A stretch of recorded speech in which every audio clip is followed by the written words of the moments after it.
Good morning students. जैसा कि आपने पिछले लेसन में विभिन्न टॉपिक्स पर चर्चा सुनी, आशा है कि आपको ये पसंद आई होगी। टुडे मैं राजपाल सिंह,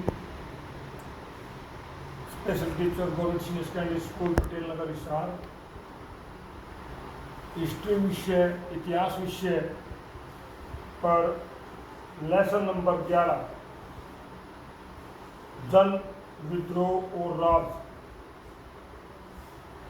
के तहत 1857 का आंदोलन व उसके व्याख्यान के अंतर्गत आपके समक्ष 1857 की क्रांति के कारणों का हम अध्ययन करेंगे। सबसे पहले 1857 की क्रांति क्या थी? 1857 की क्रांति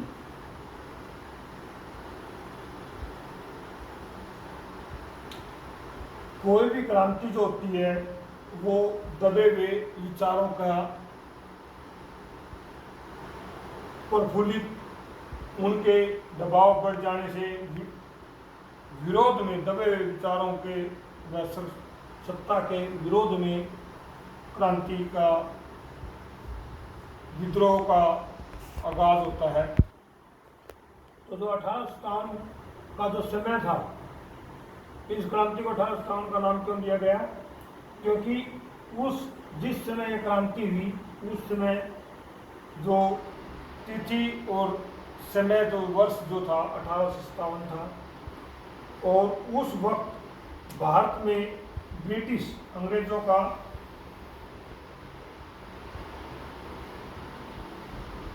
शासन था।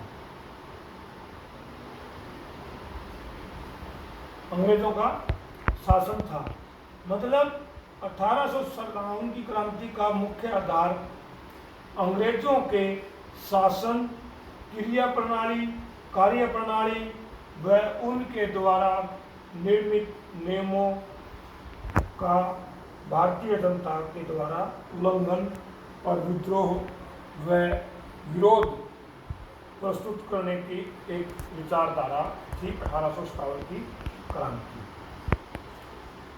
इस क्रांति की जो शुरुआत हुई थी, यह अंग्रेजी राज के विरुद्ध जबरदस्त जन विद्रोह के रूप में हुआ था और यह मुख्य घटना के रूप में मानी जाती है। आज़ादी के दीवाने जो होते हैं, आज़ादी जो लोग कहते हैं, ये आज़ादी के दीवाने जो थे, इस क्रांति के बाद में बहुत ही बढ़ चढ़कर अंग्रेजों के विरुद्ध जागृत होकर अपने देश को स्वतंत्र करवाने के लिए अग्रसर हुए। देश के अंदर एक नया प्रशासन, नई स्थितियां उदय हुई। मुख्य तौर पे क्रांति का आरंभ कब हुआ? 10 मई 1857 में। कहाँ पर? मेरठ छावनी से इसका विरोध और विद्रोह दोनों शुरू हुए। भारतीय पैदल सेना के सिपाहियों ने चर्बी वाले कारतूसों से इनकार कर दिया था और जिसकी वजह से कोर्ट मार्शल हुआ और 85 भारतीय सिपाहियों को 8 से 10 वर्ष तक की कठोर सजा सुनाई गई, जिसके वजह से उनकी वर्दियां उतार दी गई, हथकड़ियां पहना दी गई और जेल में भेज दिया गया। भारतीय सिपाही यह अपमान बर्दाश्त नहीं कर सके और उनमें खून खोल उठा। उसी दिन दोपहर तक उन्होंने भी बगावत का झंडा बुलंद किया। सबसे पहले शुरुआत कहाँ पर हुई? मेरठ की छावनी से हुई और मुख्य कारण चर्बी वाले कारतूस को प्रयोग करने से मना करने पर कोर्ट मार्शल होने की वजह से भारतीय सैनिकों ने उसका प्रयोग करना बंद कर दिया था। वहां से इस प्रकार क्रांति का आरंभ होता है। और दूसरी तरफ जो 1857 से पूर्व मुगल प्रशासन जो था हमारा, मराठे थे, मुगल थे, अन्य जो राजपूत थे, मेवाड़ थे, तो वो जो प्रशासनिक राजा थे उनका भी अंत होने लग रहा था और उनका जो राजशाही थी वो समाप्त हो रही थी। अंग्रेजी सरकार अपने आप में विलय कर रही थी। इसलिए क्या हुआ, वहाँ पर राजाओं का भी इसमें विरोध जागृत हुआ। तीसरे नंबर पर हमारे समाज की विचारधाराएं, कुरीतियों के प्रति जो अंग्रेजी सरकार ने नए नियम बनाए थे, जिसमें लैप्स की नीति के तहत में लॉर्ड वेंटिक ने अपने सती प्रथा, कन्यावध व बाल विवाह आदि प्रथाओं के ऊपर उन्होंने अपने नए नियम बनाए थे। हालांकि ये जो नियम थे वो नियम हमारे देश व हमारे समाज के लिए काफ़ी अच्छे थे, परंतु रूढ़िवादी विचारधारा के जो लोग थे वो उनका फिर भी विरोध कर रहे थे, क्योंकि वो ये चाहते थे, वो उनकी विचारधारा ये थी कि हमारे सामाजिक नियमों के अधीन जो है अंग्रेजी सरकार हस्तक्षेप, जानबूझकर हस्तक्षेप कर रही है। इसलिए राजनीतिक कारण, सैनिक कारण और तत्कालिक कारण और सामाजिक कारण, 4 तरह के जो कारण होते हैं वो हमारे इसके क्रांति के कारण बनते हैं। सबसे पहले हम जो शुरुआत करेंगे, जो 18 सितंबर की क्रांति का विद्रोह था, उसके मुख्य कारणों में से सबसे पहले तात्कालिक कारण होता है।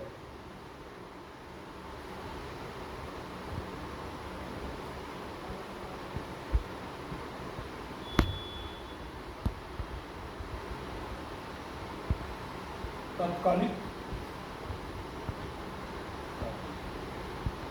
जो उसी टाइम पर, तात्कालिक कारण वो कारण होते हैं जो तत्काल उसी समय जब कोई ज्वाला जल रही है और वो सुलग रही है और उसको हवा देने का या आग देने का, चिंगारी देने का जो कार्य करते हैं, वर्तमान स्थिति में जो कारण होते हैं उन्हें तात्कालिक कारण कहते हैं। तात्कालिक कारण में मुख्य तौर पे क्या थी, अफवाहें व भविष्यवाणियां।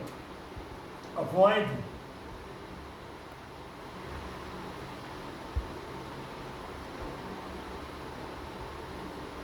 अफवाहें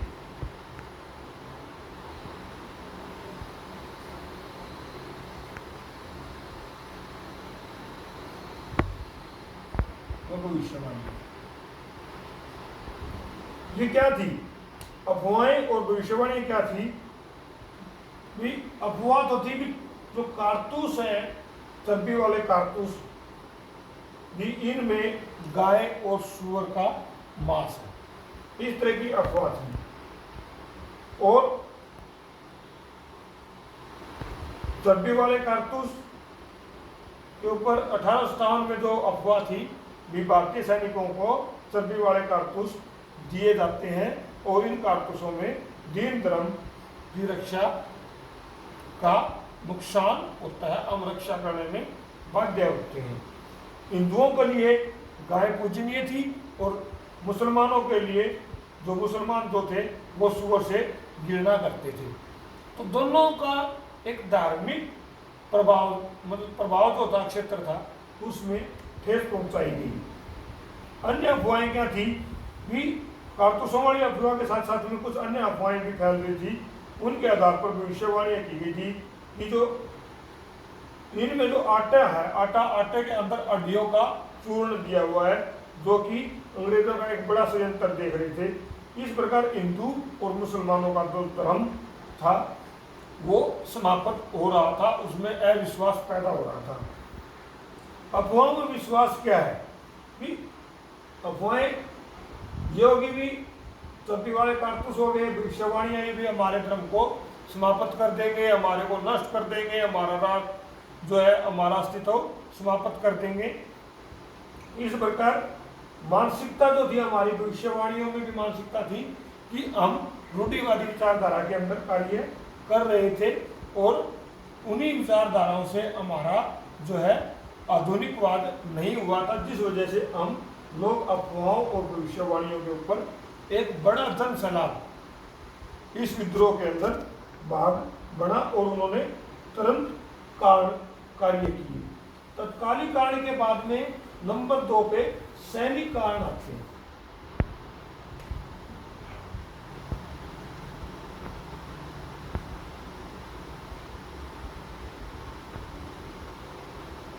सैनिक कारण,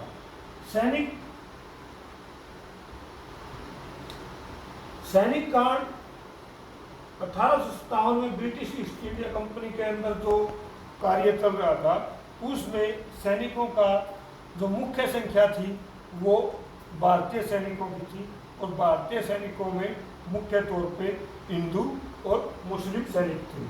अब क्या हुआ, वहाँ पर एक पीछे हमने बताया कि अफवाहें थी, चर्बी वाले कारतूस थे, इनके अलावा भी सैनिकों के अनेक कारण थे। कम वेतन व भत्ते थे। सबसे पहला कम वेतन। सैनिकों का वेतन जो था बहुत कम था और इसके पीछे अच्छी खासी नाराजगी थी। एक घुड़सवार सेना के सिपाही को 27 रुपये और पैदल सेना के सिपाही को मात्र 7 रुपये मिलते थे, जिसमें वर्दी और भोजन का खर्च निकालकर मुश्किल से उनके पास में 1 या 2 रुपया बचता था, जिस वजह से आपस में अपीलें विकास में होती रहती थी और जिसकी वजह से विद्रोह, उससे पहले भी भारतीय सेना में दर्जनों विद्रोह हुए। 1764 से लेकर 1844 के बीच में सेना में दर्जनों विद्रोह हुए। लॉर्ड डलहौजी के काल में 1848 से 56 के बीच में 3 बार विद्रोह हुआ। दूसरे नंबर पे भारतीय सेना में जाति भेदभाव, गोरे सैनिकों का और काले सैनिकों के बीच में भी भेदभाव था। गोरे सैनिकों को सामान्य सैनिकों से काले सैनिकों की अपेक्षा अधिक वेतन, अधिक सुविधाएं प्रदान की जाती थी।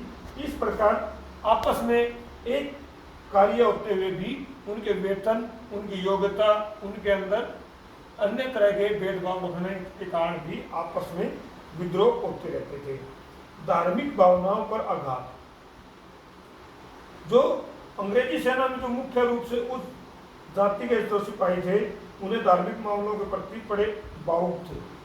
उस जाति के ब्राह्मण हो गया, और हो गया, ठाकुर हो गया, अन्य जो क्षत्रिय और जाति के जो लोग थे वो बहुत ज़्यादा प्रभावित होते थे, क्योंकि वो हमारे भारतीय धार्मिकता के अधीन कार्य करते थे। इस वजह से क्या हुआ, आपस में विद्रोह वगैरह पैदा होते रहते थे। सामान्य सेवा अधिनियम, सामान्य सेवा अधिनियम क्या था, ये अंग्रेजों ने काफ़ी बड़ी जो लोग थे वो उच्च हिंदू जाति के लोग थे, जो धर्म और जाति पे पूर्वाग्रह से भी ग्रस्त थे। धर्म जाति में वहाँ पर नहीं जाना, वहाँ पर ये काम नहीं करना, इस तरह से भ्रांतियाँ जो थी वो थी। और इसलिए जो बाहर वाले जो लोग थे और आपसी में असंतोष बढ़ जाता था, क्योंकि हिंदू सैनिक समझते थे कि समुद्र पार जाना, एक समुद्र पार, क्योंकि भारतीय सेना थी, ब्रिटिश सेना थी, उसे समुद्र पार भी जाना पड़ता था और भी जाना पड़ता था। परंतु भारतीय हिंदू धर्म के लोग कहते थे कि काले पानी मतलब समुद्र से पार जाना एक धर्म और समाज की तोड़ना, ये हमारे हिंदू धर्म के विरुद्ध है। इस प्रकार आपस में विद्रोह होते रहते थे। तो इस प्रकार जो 1856 में गवर्नर जनरल लॉर्ड कैनिंग ने शासन काल में इन समस्याओं को निपटारा करने के लिए जो सामान्य सेवा अधिनियम है, तो सामान्य सेवा भर्ती अधिनियम पास किया, जिसमें प्रत्येक सैनिक को लिखित रूप से स्वीकार करना होता था कि वह भारत को छोड़कर बाहर के लिए भी युद्ध में जाना पड़ सकता है। इसलिए भारतीय सैनिकों में विद्रोह और विरोध की भावना का उदय हुआ और जिन्होंने बढ़ चढ़कर भारतीय जो 1857 का विद्रोह था उसमें अंग्रेजों की शासन व सत्ता को कुचलने के लिए बहुत ज़्यादा प्रयास किए। अगले विषय में हम फिर आपसे आगे के कंटिन्यूटी में मिलेंगे, जिसमें हम सामाजिक व धार्मिक कारणों का विषय में पढ़ेंगे और आर्थिक कारणों के विषय में चर्चा करेंगे। धन्यवाद।